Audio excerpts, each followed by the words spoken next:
அதிமுகவை மீட்பதற்கான ஒரு கருவின்னு அன்னைக்கு சொல்ல ஆரம்பிச்சார் அமமுக. ஸோ அவருடைய அரசியல்ங்கிறது டுவர்ட்ஸ் ஏடிஎம்கே தான். அதை கைப்பற்றணுங்கிற அந்த இது இல்லை. அதிமுகவில் சேர்ந்துட்டார் நம்ம விடுங்கிறேன்னு, இவரை ஏத்துக்கிறேன்னு சொல்றதுக்கு எடப்பாடிக்கு ஒரு மனசு வேணும்னு ஆரம்பத்திலிருந்து சொல்றேன். இவங்க 1000 கணக்கு போடலாம். நம்ம காயப்பட்டிருக்கோம். நேற்று கூட தினகரன் தவிர்க்க முடியாம அந்த வார்த்தையை சொல்றேன். எனக்கு அநீதி இழைக்கப்பட்டனா கூட அதெல்லாம் நான் தள்ளி வச்சுட்டு தான் நான் இந்த முடிவு எடுக்கிறேன். அம்மாவுடைய ஆட்சி அமையணும் அப்படின்னு. இந்த வாய்ப்பு உங்களுக்கானது, இந்த தேர்தல் உங்களுக்கானது. 21ல் இப்படி ஒரு வாய்ப்பை நீங்க தான் தவற விட்டீங்க. இன்னொரு தடவை தவற விட்டுறாதீங்க. இந்த ஆட்சி இன்னைக்கு அமைஞ்சது காரணம் எடப்பாடியினுடைய அந்த ஒரு தன்னம்பிக்கை கலந்த ஒரு தப்பு கணக்கு தான். 21லே பிஜேபி இந்த முயற்சி எடுத்தாங்க. தினகரனை சேர்த்துக்கோ, 15 தொகுதி கொடுங்க, ரெட்டலையிலேயே கொடுங்க, குக்கர் கூட வேண்டாம்லாம் சொன்னாங்க. எடப்பாடி கேட்கல. பிஜேபி ஒரு பக்கம் சில பேர் தூண்டி விடுறாங்க. 2 ரெட்டலைன்னா நம்ம ஒரு தாமரை நிற்கணும் அப்படின்னு. அதெல்லாம் அதீத ஆசை. அந்த அளவுக்கு நீங்க வளர்ந்துட்டீங்களான்னு முதல்ல பாருங்க. ஒரு பிரதமரை வரவேற்கிறதுக்கு இருக்கிற புரோட்டோகால் லிஸ்ட்ல ஓபிஎஸ் பேரை டெலீட் பண்றாங்க. அதை விட ஒருத்தருக்கு என்ன அவமானம் வேணும்? ஸோ இதையெல்லாம் வேடிக்கை பார்த்த பிஜேபி, இதையெல்லாம் செய்த பிஜேபி இன்னைக்கு தும்ப விட்டு வாழ பிடிச்ச மாதிரி கடைசி நேரத்தில் சில முயற்சிகள் எடுக்கிறாங்க. ஆனா இந்த கூட்டணியை உருவாக்கிய கட்சியில் எந்த அதிகாரப்பூர்வ பதவியில பெருசா இல்லாட்டாலும் எல்லா விஷயங்களிலும் ஆதிக்கத்தை செலுத்துகிற அமித்ஷா இன்னைக்கு வரைக்கும் எடப்பாடி பேரை சொல்லவே இல்லை. எங்களுடைய முதலமைச்சர் வேட்பாளர்னு சொல்லவே இல்லை. நியூஸ்பிக்ஸ் இந்தியா நேயர்களுக்கு வணக்கம். இன்று நம்மோட சிறப்பு விருந்தினர் மூத்த பத்திரிகையாளர் எஸ்பி லக்ஷ்மணன் அவர்கள். வணக்கம் சார். வணக்கம். திரு டிடிவி தினகரன் வெளிப்படையா அறிவிச்சிட்டாரு. நீங்களும் சில இடங்கள்ல பேசியும் முடிச்சிட்டீங்க.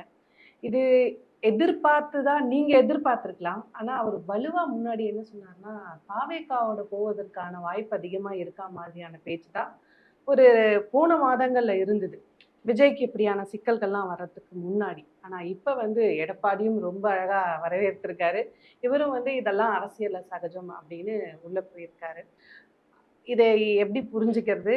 இது எப்படி அதிமுகவும் இனிமே இவங்க இணைஞ்சிருவாங்களா? இல்ல, தேர்தல் அரசியல்ங்கிறதே சர்வைவல் தான், வாழ்வாதாரம். நம்ம இன்னைக்கு இருந்தால் தான் நாளைக்கு ஏதாவது செய்ய முடியுங்கிற அளவுக்கு இவரும் ஒரு சோதனை முயற்சிகள் பல தேர்தல்கள் எடுத்து பார்த்துட்டார். 21லேருந்தே இந்த போராட்டம் 19ல் தொடங்கினது அமமுக அந்த தேர்தல் வரலாறு. 2-3 தேர்தல் பார்க்குறார், தனியார் நின்றார், சேர்ந்து பார்த்தார். அந்த அவர் எதிர்பார்த்த வெற்றிகள் கிடைக்கல. அதே நேரத்தில் இவர் பின்னாடி 4 பேர் கூட இல்லை, இவர் தோல்வி அடைஞ்சல ஆச்சரியம் இல்லை. ஆனால் பலமாக நாங்கள் தான் இருக்கிறோம், 1.5 கோடி தொண்டர்கள் இருக்கிறாங்கன்னு சொன்னால் அதிமுகவுக்கும் அந்த வெற்றிகள் கிடைக்காம போச்சு, எதிர்பார்த்த வெற்றிகள்.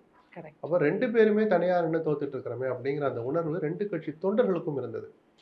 அந்த 2 தலைவர்களுக்கும் இருந்த அவர்கள் தரப்பு பார்வையில் நியாயம் இருந்திருக்கலாம். நம்ம காயப்பட்டிருக்கோம். நேற்று கூட தினகரன் தவிர்க்க முடியாமல் அந்த வார்த்தையை சொன்னேன். எனக்கு அநீதி இழைக்கப்பட்டனா கூட அதெல்லாம் நான் தள்ளி வச்சுட்டு தான் நான் இந்த முடிவு எடுக்கிறேன். அம்மாவுடைய ஆட்சி அமையணும் அப்படின்ட்டு. எடப்பாடியை கடுமையாக விமர்சித்தார். அவர் தலைமையை ஏற்றுட்டு நான் ஒருபோதும் போக மாட்டேன்னு சொன்னார்.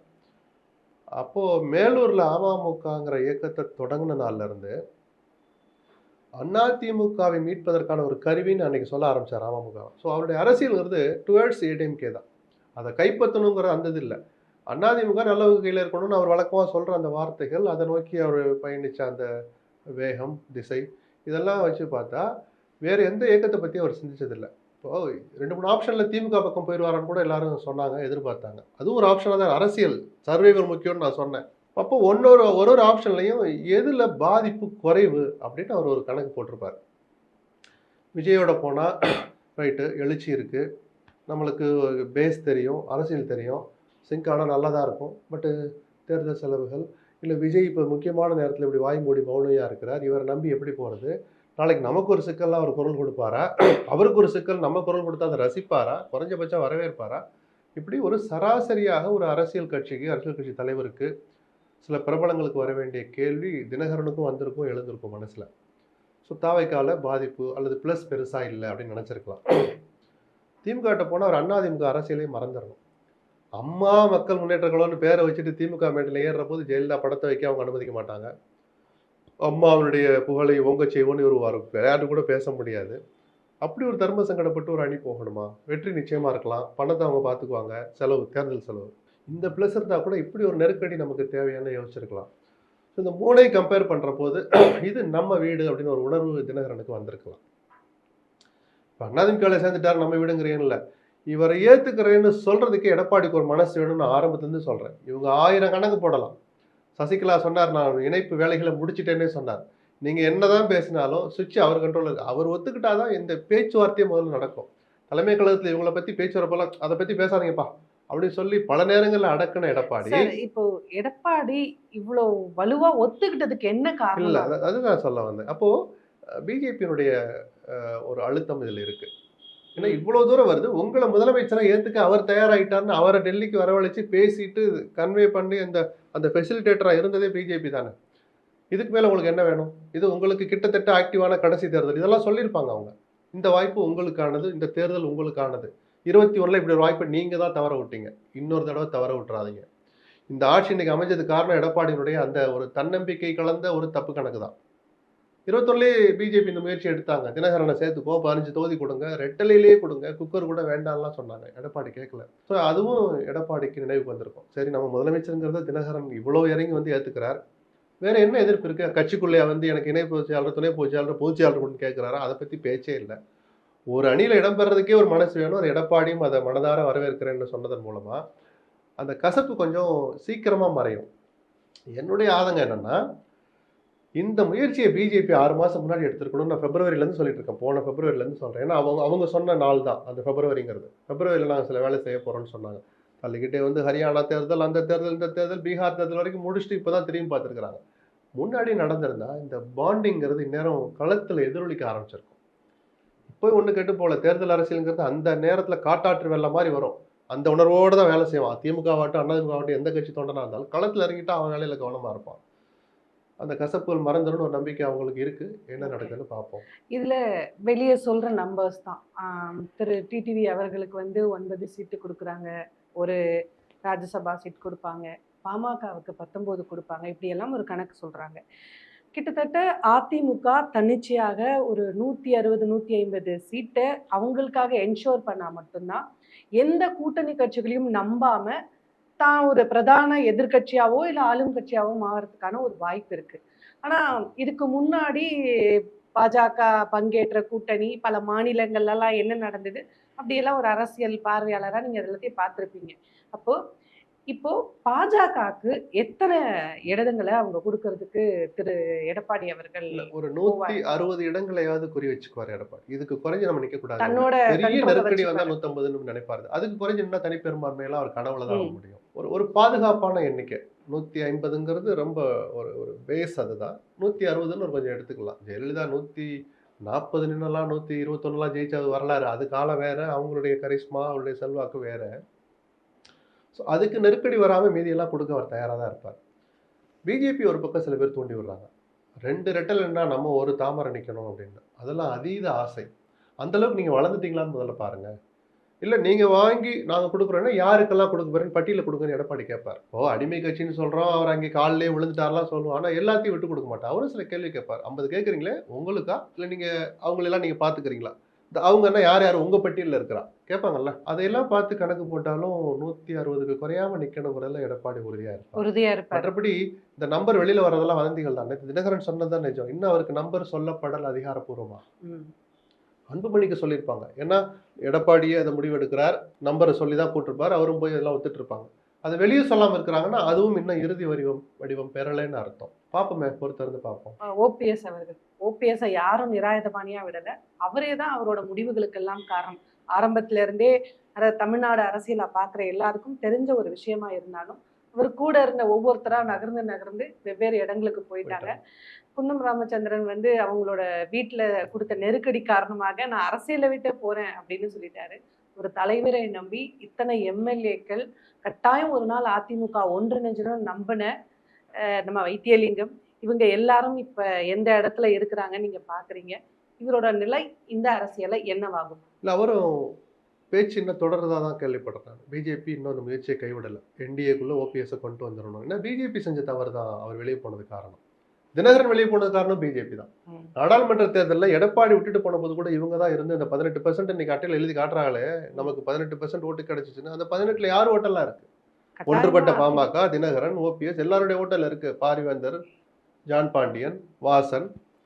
அப்படிங்கிற போது அந்த நபர்கள் தொடர்ந்து தேர்தல் முடிஞ்ச பிறகு நாங்க என்டிஏல தான் இருக்கிறோம்னு சொல்லிக்கிட்டே இருக்கிறாங்க. ஒரு துளி கூட மதிக்கல டெல்லி பாஜக தலைவர்கள். அந்த இது இன்னொரு இறுதி கட்டத்தை அடைஞ்சிடக்கூடாதுங்கிறதா கொஞ்சம் முன்னாடியே உஷாராய் தினகரன் போயிட்டார். அவமானத்தை சந்திச்ச பிறகு ஓபிஎஸ் முதல் ஆளா வெளியே போனார். ஓகே. ஒரு பிரதமரை வரவேற்கிறதுக்கு இருக்கிற புரோட்டோகால் லிஸ்ட்ல ஓபிஎஸ் பேரை டெலீட் பண்றாங்க. அதை விட ஒருத்தருக்கு என்ன அவமானம் வேணும்? ஸோ இதையெல்லாம் வேடிக்கை பார்த்த பிஜேபி, இதையெல்லாம் செய்த பிஜேபி இன்னைக்கு தும்ப விட்டு வாழ பிடிச்ச மாதிரி கடைசி நேரத்தில் சில முயற்சிகள் எடுக்கிறாங்க. ஸோ தனிச்சு விடப்பட்டாருன்னு நான் யோசிக்கல. அவரை நம்பி இருந்தவங்க அல்லது அவர் நம்பிய சில நபர்கள் அவரை விட்டு போயிட்டாங்கிறது நிஜம்தான். ஆனாலும் அவர் மேல ஒரு அபிமானம் கொண்டு அவர் சமூகத்து மக்கள் இருக்கிறாங்கிறத யாரும் மறுக்கல. அதனாலதான் இன்னைக்கு ஓபிஎஸ் பேர் பேசப்படுது. அவர் முன்னாடி 4 பேர் கூட இல்லாம இருக்கலாம். கண்ணுக்கு தெரியாமல் 4 லட்சம் பேர் மேல இருக்கிறாங்க அப்படிங்கிற ஒரு உதாரணத்துக்கு சொல்றேன். அது அவர் புரிஞ்சதுனால வாங்கின ஓட்டுல இருந்தே நம்ம ஆமா, வச்சுக்கலாம். அதனாலதான் பிஜேபி அவரை இன்னும் பேச்சுவார்த்தை தொடர்றாங்க. அவர் பையனை கூப்பிட்டு ரவீந்திரநாத்தை கூப்பிட்டு பேச்சுவார்த்தை நடத்திக்கிட்டு தான் இருக்கிறாங்க. அகைன் எடப்பாடி மனசு வைக்கணும். சரி, அவர் அணியில இருந்துக்கட்டும் அப்படின்னு அவர் சொல்லாத வரைக்கும் அது நடக்காது. அப்படி இல்லைன்னா அவர் என்ன ஆப்ஷன் எடுக்கிறாருன்னா பார்க்கணும். தேர்தலை புறக்கணிக்கிறாரா, விஜயோட சேர்றாரா? எனக்கு தெரிஞ்சு திமுக பக்கம் போறதுக்கான வாய்ப்பு குறைவுன்னு தோணுது எனக்கு. போக மாட்டார்னா நான் அரசியல்ல யாரை நம்பின்னு சொல்ல மாட்டேன். ம். நான் இறந்தால் என் மீது அதிமுக கொடிதான் போர்த்தப்படணும்னு சொல்ற மனநிலை கொண்ட ஓபிஎஸ் அவ்வளவு சீக்கிரத்துல திமுக மேடையில ஏறுவாருன்னு எனக்கு தோணல. திரு எடப்பாடி அவர்கள் இறங்கி வந்து அவரை ஏற்றுப்பார். அவர் கேட்கிற எண்ணிக்கையில அந்த சீட்ஸ் என்ன கொடுப்பாரா? எண்ணிக்கை ஏன்னா குறைஞ்சது 3 இன்னைக்கு எல்லாம் அதிகபட்சம் முடிஞ்சு 5 போச்சு. அவரை அவ்வளவுதான் நம்பி இப்போ அவர் பலவீனமா இருக்காரு அப்படிங்கறத நம்ம கட்டாயமா ஒத்துக்கிட்டு ஒத்துக்கிடணும். ஆகணும். ஆமா, ஏன்னா அவர் கூட இருந்த வலுவான பல கைகள் அவரை விட்டு போயிட்டாங்க. விலகி போயிட்டாங்க. அப்படி இருக்கும்போது அந்த வலுவிழந்த ஒரு நபரை யார் பாதுகாக்க போறாங்க? இல்லப்பா, அவர் மீது அபிமானம் கொண்ட சமுதாய மக்கள்னு சொன்னேன் இல்லையா? ம். அதுக்காக தாங்க அவரை கூப்பிட்டு பேசணும்னு நினைக்கிறாங்க. இல்லாட்டி ஓபிஎஸ் கூப்பிட்டு எப்படியாவது அவரை கௌரவப்படுத்தணும்னு ஆசைப்படுவாங்க. அப்படி இல்லை. அந்த வாக்கு வங்கிக்காக தான். அது நிஜமும் கூட. அது இருக்குங்கிறத யாரும் மறுக்க முடியாது. ஓபிஎஸ் மேல விமர்சனங்கள் 1000 இருக்கலாம். அவர் அந்த சமுதாயத்துக்கு பெருசா செய்யாமையும் கூட இருக்கலாம். ஆனாலும் நம்ம ஆள் அப்படின்னு நினைக்கிற மக்கள் இருக்கிறதுனால தான் அவரும் இருக்கட்டும்னு பிஜேபி ஒரு மெனக்கெடுறாங்க. எடப்பாடியும் அந்த புள்ளிக்கு வந்துட்டாருன்னா அவர் என்டிஏல இடம் பெறுவார். Already G K. வாசன் உள்ள இருக்காரு. தேமுதிகவோட நிலை என்னவா இருக்கும்? ஒரு சில செய்திகள் படிக்கும்போது 30 சீட்டு வேணும்னு கேட்டிருக்காங்க, 300 கோடி வேணும்னு கேக்குறாங்க. சோ அவங்களோட டிமாண்ட் அவங்க அதிகப்படுத்துற மாதிரியான ஒரு செய்திகளை இல்லப்பா, வெளியே பரப்புறாங்களா? பணத்தை பத்தி பேச இவங்களோட வேண்டாம். ஸ்டேட் என்ன? பணத்தை பத்தி நம்ம பேச வேண்டாம். அதிக இடங்கள் கேட்கறது எந்த கட்சியினுடைய இயல்பு. அது இந்த நேரத்துல தான் அவங்களுக்கு ஒரு வாய்ப்பு கேட்பாங்க. திமுக, அதிமுக 2 அணியிலுமே அவங்க பேச்சு நடத்துறதா தான் தகவல். பிரேமலதா அதை மறுக்கலாம், யாரும் எங்களை பேசல வைக்கலன்னு. ஏன்னா எதுவும் அதிகாரப்பூர்வமான பேச்சு அல்ல. அநேகமா திமுக பக்கம் பேசி முடிச்சிட்டாங்கன்னு இன்னைக்கு ஒரு தகவல் வருது. நான் நம்ப மாட்டேன்.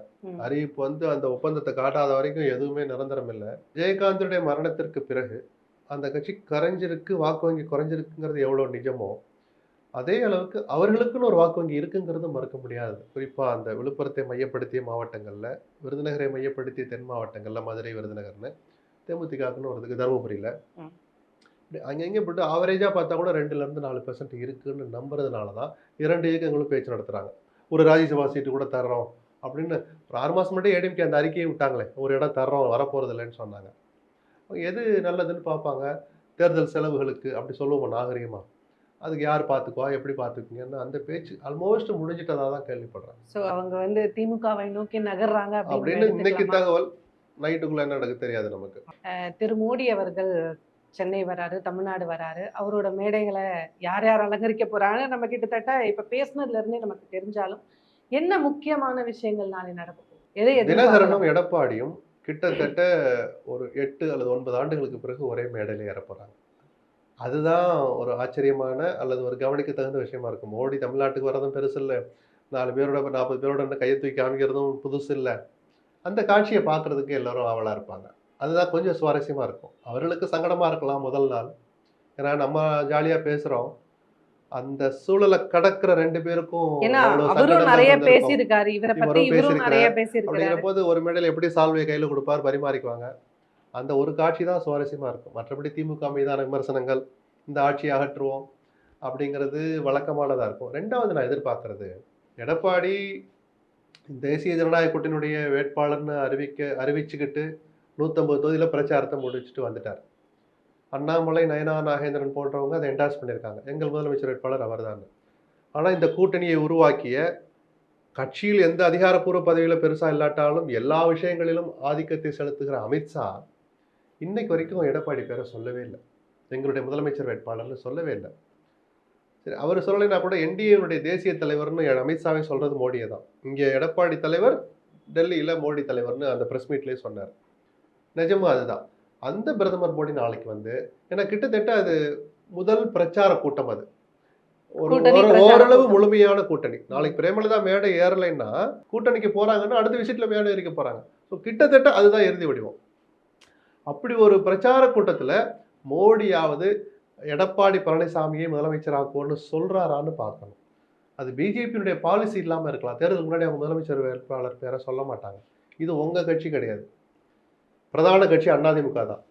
இங்க நீங்க சொல்ல மறுத்தீங்கன்னா அது அநீதின்னு தான் ஒரு பத்திரிகையாளரா நான் பார்ப்பேன். எடப்பாடிக்கு இழைக்கப்படுகிற அநீதி அதிமுகவுக்கு இழைக்கப்படுகிற அநீதியா தான் அது இருக்கும்.